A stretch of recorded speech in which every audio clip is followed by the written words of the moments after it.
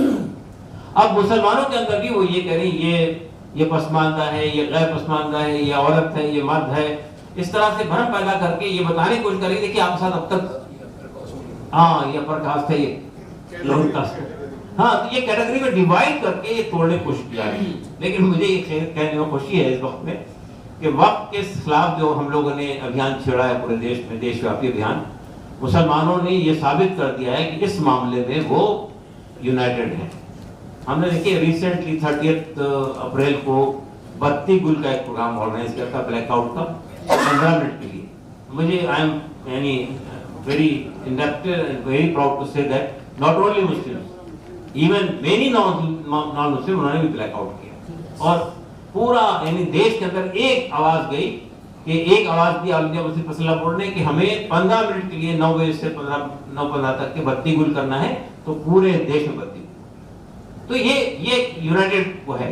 تو میں یہ کہنا چاہتا ہوں آپ سے کہ یہ جو بات کہی جا رہی ہے کہ کچھ مسلمانوں نے آ کر ہم سے کہا کہ نہیں آپ نے بہت اچھا کام کیا، ہمیں معلوم نہیں وہ کون سے مسلمان ہیں، وہ یا تو ان کی پارٹی کے لوگ ہیں یا وہ RSS نے ایک بنا رکھا ہے مسلم راشٹریہ منچ کے نام سے، اس کے لوگ ہوں گے جو ان کی حمایت کر رہے ہیں۔ Otherwise entire Muslim community is against this وقف امینڈمنٹس۔ اور تو یہ میں کہنا چاہتا ہوں کہ یہ چیزیں ہیں۔